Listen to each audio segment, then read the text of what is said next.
இந்த வீடியோ பார்த்தீங்கன்னா இதை பற்றி நான் ஆல்ரெடி சொல்லியிருக்கேன். பட் ரீசெண்டாக இதை பற்றி சொல்லலை.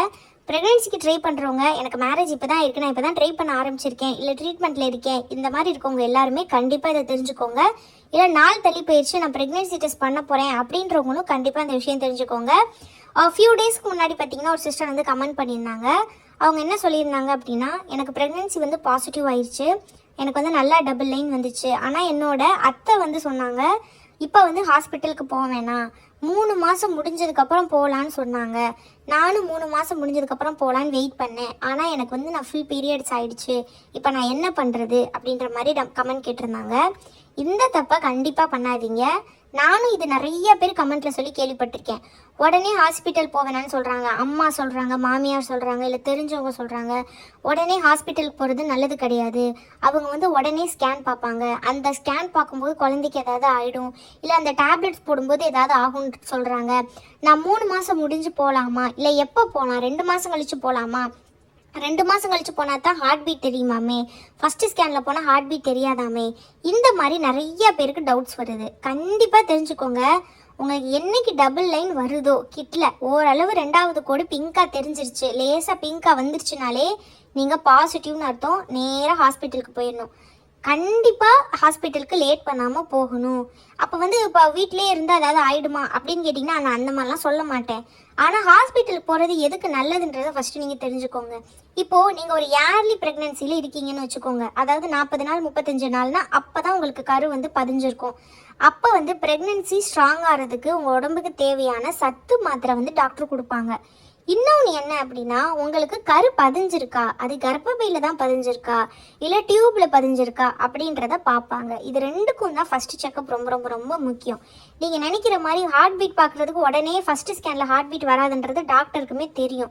ஹார்ட் பீட் எப்போ வரும்னா 45லேருந்து 55 நாளைக்கு தான் வரும். இப்போ நீங்கள் ஒரு 50வது நாள் ஸ்கேன், நீங்கள் வந்து 45 நாளில் தான் ப்ரெக்னென்சிக்கிட்டே கன்ஃபார்ம் பண்ணியிருக்கீங்க, அப்போ போனீங்கன்னா டாக்டர் ஸ்கேன் பண்ணும்போது உங்களுக்கு ஹார்ட் பீட் வர வாய்ப்பு இருக்குது. இப்போ நீங்கள் சீக்கிரமாகவே ப்ரெக்னென்சி கன்ஃபார்ம் பண்ணி சீக்கிரம் டாக்டர்கிட்ட போயிட்டீங்கன்னா உங்களுக்கு அப்போ ஹார்ட் பீட் தெரியாது. அப்போ டாக்டர் என்ன சொல்லுவாங்கன்னா, நீங்கள் இந்த 2 வாரம் இந்த மாத்திரையை போட்டுட்டு வாங்கன்னு சொல்லுவாங்க. அந்த 2 வாரம்ன்றது சத்து மாத்திரை, உங்களுக்கு ப்ரெக்னென்சி ஸ்ட்ராங் ஆகும். அந்த 2 வாரத்துக்குள்ளே ஹார்ட் பீட்டும் வந்துடும். ஸோ ஃபஸ்ட்டு ஸ்கேனில் ஹார்ட் பீட் வராது, அப்போ நான் போக மாட்டேன் அப்படின்னு சொல்லக்கூடாது. எல்லாருக்குமே செகண்ட் ஸ்கேனில் தான் தெரியும். ஆனால் ஃபஸ்ட்டு ஸ்கேனில் கரு பதிஞ்சிருக்கான்னு பார்ப்பாங்க.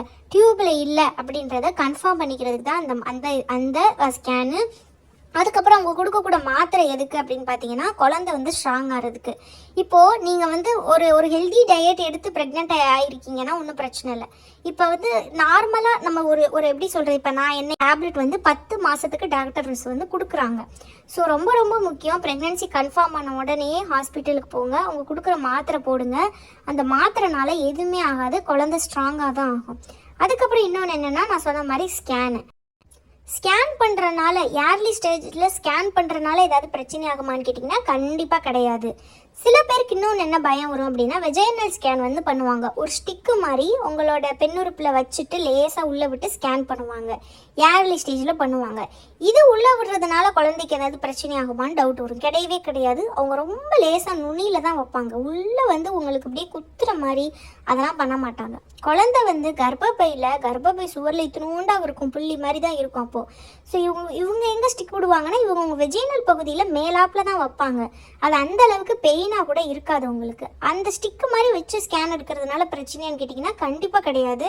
சில டாக்டர் என்ன பண்ணுவாங்கன்னா, வயிறில் வைக்கிற ஸ்கேனில் வந்து சரியாக தெரியாது, ஏர்லி ப்ரெக்னென்சியில் ரொம்ப குட்டியாக இருக்குன்றனால வயிறில் வைக்கிற ஸ்கேனில் தெரியாதுன்றதுனால கீழ்ப்பகுதியில் அந்த ஸ்டிக்கு மாதிரி வச்சு ஸ்கேன் பண்ணுவாங்க. அதுவும் 100% சேஃப் தான். ஸோ இந்த ஸ்கேன் பண்ணுறதுனால ஏதாவது ப்ராப்ளம் வருமானு கேட்டிங்கன்னா அந்த டவுட்டும் உங்களுக்கு வந்து இருக்கவே வேண்டாம், அதனால உங்களுக்கு ப்ராப்ளம் வராது. ஸோ கன்ஃபார்ம் பண்ணிட்டீங்க பிங்க் லைன் வருது அப்படின்னா சத்தம் இல்லாமல் ஹஸ்பண்டை கூட்டிகிட்டு டாக்டர்கிட்ட போயிட்டு செக் பண்ணிக்கோங்க.